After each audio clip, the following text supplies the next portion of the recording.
The most attractive men are always a little bit feminine, and the most attractive women are always a little bit masculine. Let me give you some examples. If you think of some of the most stereotypically attractive men in the world, they're often artists, right? So musicians, actors, people that are expressing themselves creatively. So there's something very attractive about a man who can express from his soul, who can be vulnerable in the way that creativity often requires. Or if you think of the most masculine man that you can think of, a buff, manly man, but maybe he rescues animals or he loves animals. It's like being able to be in touch with that gentle, nurturing side is a very attractive quality. And on the other hand, women who are able to be assertive without being domineering, or they have vision and they're able to actualize their goals and their dreams, is often very attractive to the opposite sex as well. So we all have this balance within us of both masculine and feminine energy. So whether you're a man or a woman, however you may express your sexuality, it doesn't really matter. We all have these two polarities of energy, these energy dynamics that are always working within us.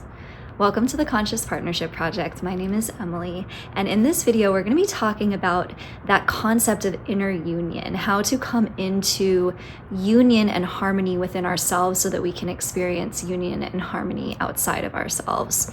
So what is inner union?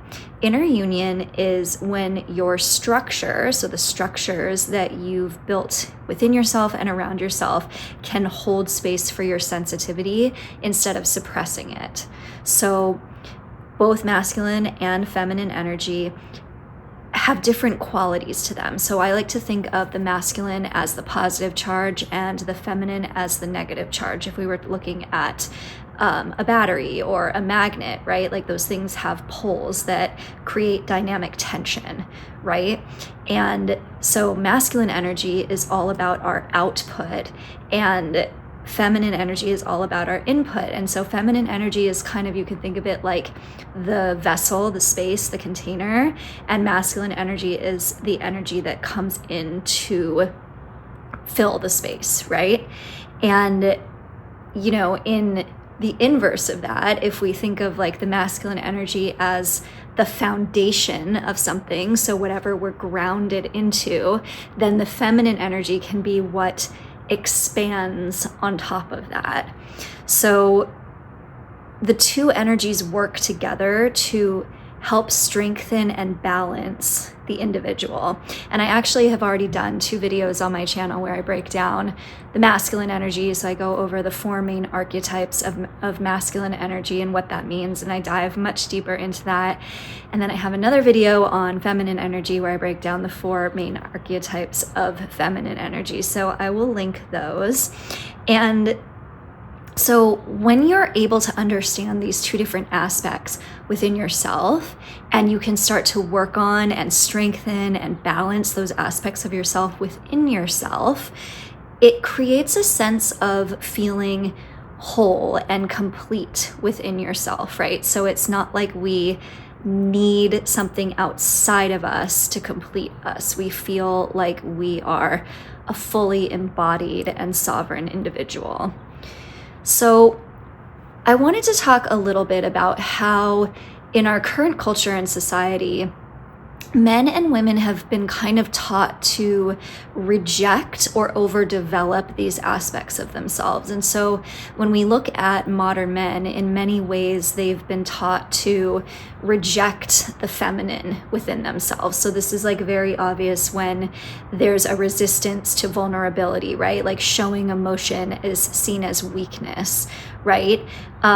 So men have been taught that vulnerability is equal to a loss of power in some regard.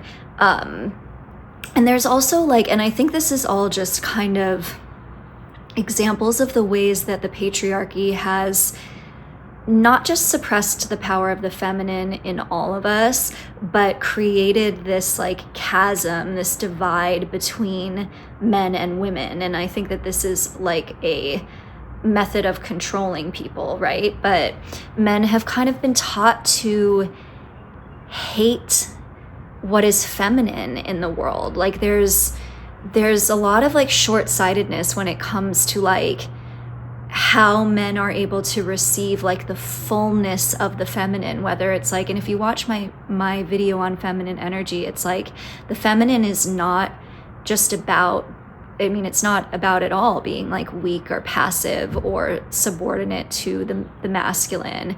The feminine is about creative expression. It's about the wildness within the self. It's about chaos. It's about destruction. It's about creation, right? And all the different aspects of creation. And there's a lot of ways that men have been kind of taught to resent that or hate that outside of themselves and within themselves. Like there's so many examples, even just looking at kind of like this modern like red pill manosphere content. Like so much of it is really about like hating and rejecting the feminine, and like resenting what you're actually attracted to, right?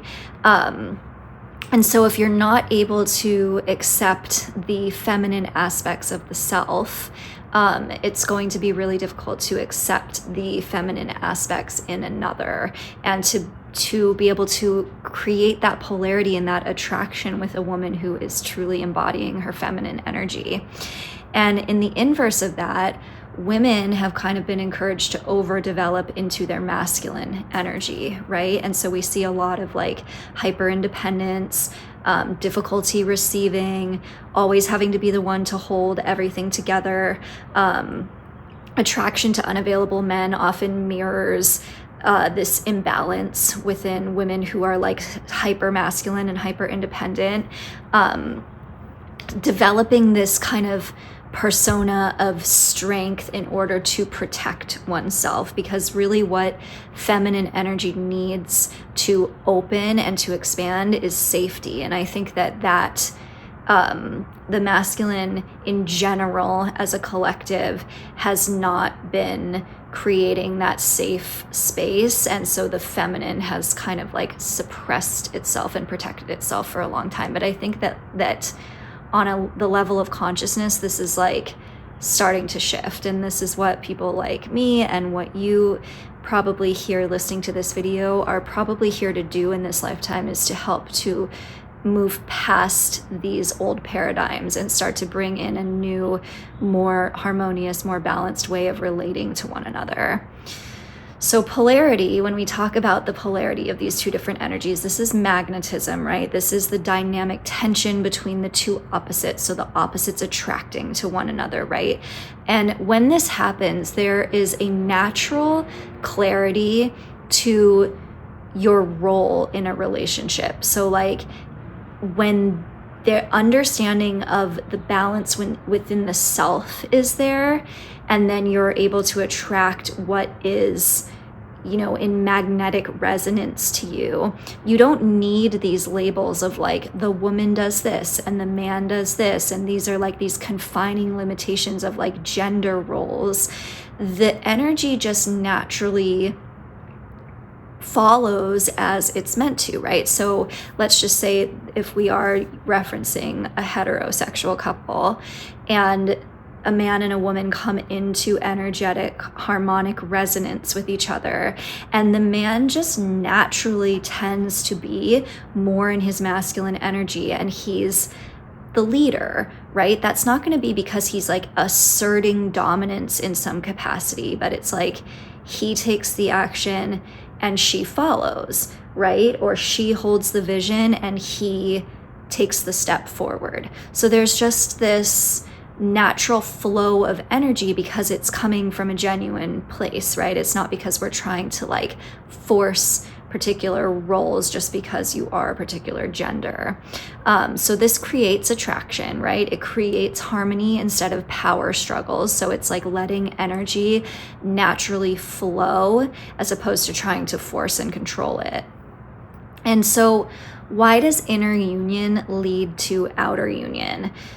because you stop seeking someone to complete you, right? So you are whole within the self. You don't need to be regulated by another person. You don't need to be validated by another person. And you start to relate to other people from a place of wholeness, from a place of clarity, and from a place of self-trust, right? You start to attract what matches your internal dynamic. So if there's not this kind of like power struggle within the self, if the self is operating from a harmonic, calm, regulated place, then you're going to start to attract what is in resonance with your internal state, right?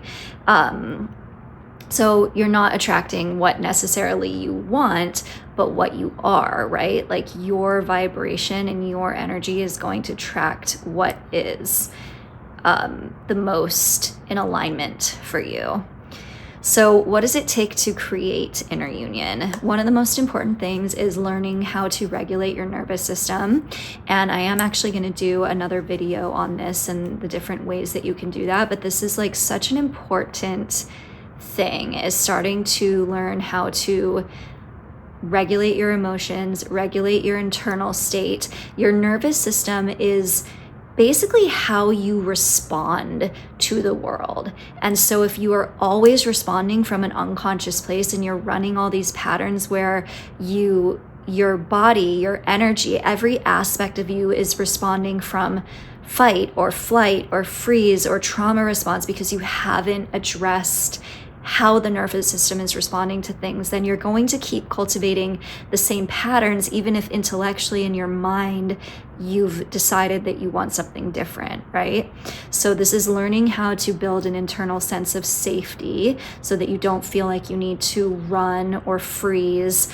You can actually just be present with what is occurring in your life, letting go of ego and identity attachment. So like the stories that we've built around what is possible for us, the stories we built around who we are and our limitations, like learning to see these things and consciously let them go if they no longer serve.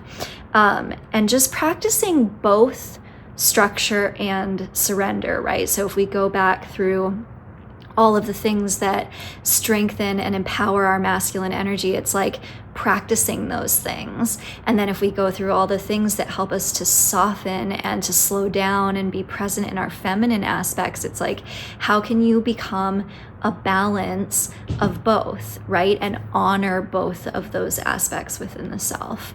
So I think I'm going to leave that there for today, and I hope that you have a wonderful rest of your day, and I'll talk with you again soon.